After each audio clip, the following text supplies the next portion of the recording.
Mari kita lihat apa yang akan berlaku apabila kita panaskan ais di dalam bikar ini.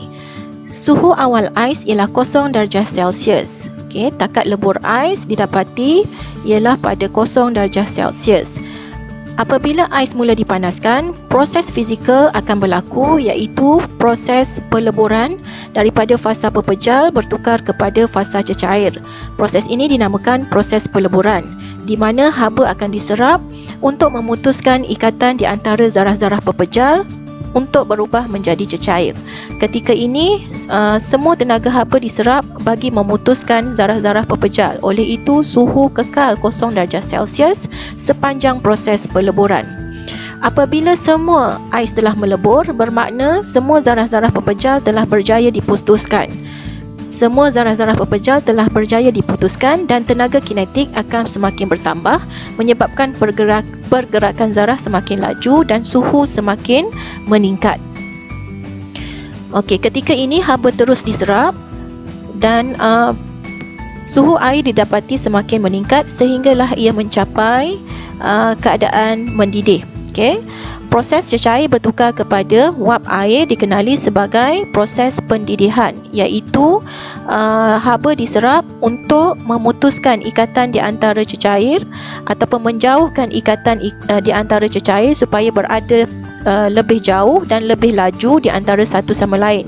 Ketika ini tenaga kinetik akan bertambah dan suhu akan kekal 100 darjah Celsius ketika sepanjang proses pendidihan. Jika dibiarkan, air ini akan mula mengering kerana semua cecair telah berubah kepada gas dan pada suhu takat didih itu semua cecair akan bertukar kepada gas. Sekiranya cecair tulen ini ditambah dengan benda asing seperti garam, didapati takat didih air tulen ini akan meningkat. Okey, garam adalah salah satu contoh bahan asing yang boleh ditambahkan bagi menentukan takat didih air. Air tulen boleh ditentukan dengan menentukan takat didihnya pada 100 darjah Celsius. Kesimpulannya, suhu kekal semasa peleburan dan pendidihan. Okay, takat lebur ialah 0 darjah Celsius dan takat didih ialah 100 darjah Celsius. Mari kita lihat pula sama adakah perubahan keadaan jirim akan menyebabkan perubahan jisim. Okey, kita isikan dua bikar A dan B dengan ais dan kita timbang. Bikar A mengandungi ais, jisim awal ialah 240 gram ketika ais masih dalam keadaan beku. Satu lagi bikar kita akan isikan dengan ais dan juga garam. Okey. Dan bikar ini akan ditimbang untuk menentukan jisim awalnya dalam keadaan beku. Okey, ais dan garam dalam keadaan masih beku ditimbang, iaitu jisim awalnya ialah 275 gram.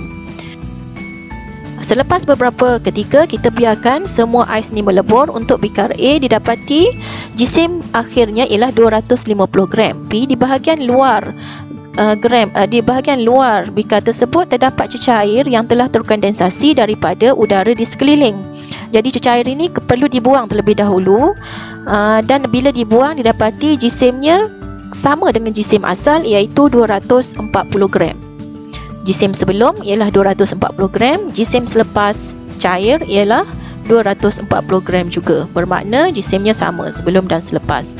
Bagi bikar B juga didapati ada proses kondensasi berlaku di luar bikar. Jadi terdapat cecair yang terlebih di bahagian luar bikar yang perlu dibuang terlebih dahulu dan dilap. Setelah dibuang dan dilap cecair di bahagian luar tersebut, didapati jisim akhir bagi bikar B yang mengandungi ais dan garam tadi ialah 275 gram. Bermaksud, jisim awal dan jisim akhir adalah sama. Tiada perubahan jisim berlaku apabila ais melebur kepada cecair. Seterusnya, kita timbang air dalam keadaan suhu biasa dan ditambahkan dengan garam. Kita lihat sama ada ketika garam melarut sebelum dan selepasnya adakah jisim berubah. Okey, garam ditambah. Ketika ini garam belum larut sepenuhnya, jisimnya ialah 392 gram dan kemudian kita kacau garam ini sehingga larut. Okey, dan kita lihat semula jisimnya selepas semua garam tersebut larut. Jisim didapati sama, iaitu 392 gram. Sekarang kita lihat bola besi ini boleh melalui gelang besi sebelum proses pengembangan. Okey, kita timbang, didapati jisim awal bola besi sebelum dipanaskan ialah 75 gram. Dalam keadaan ini, bola besi belum mengembang. Untuk membuatkan bola besi ini mengembang, kita panaskan selama 5 minit supaya haba diserap dan jirim di dalam bola besi ini bergetar dengan lebih laju dan menyebabkan berlakunya proses pengembangan. Proses pengembangan ini boleh dibuktikan apabila kita lalukan bola besi dalam gelang besi, didapati ia tidak dapat melepasi. Berbanding dengan awal tadi, dia boleh lepas dalam gelang besi tersebut. Kita timbang semula selepas pemanasan 5 minit, kita timbang semula jisim bola besi dan didapati jisimnya masih lagi sama, iaitu 75 gram. Ini bermakna tiada perubahan jisim selepas pengembangan jirim.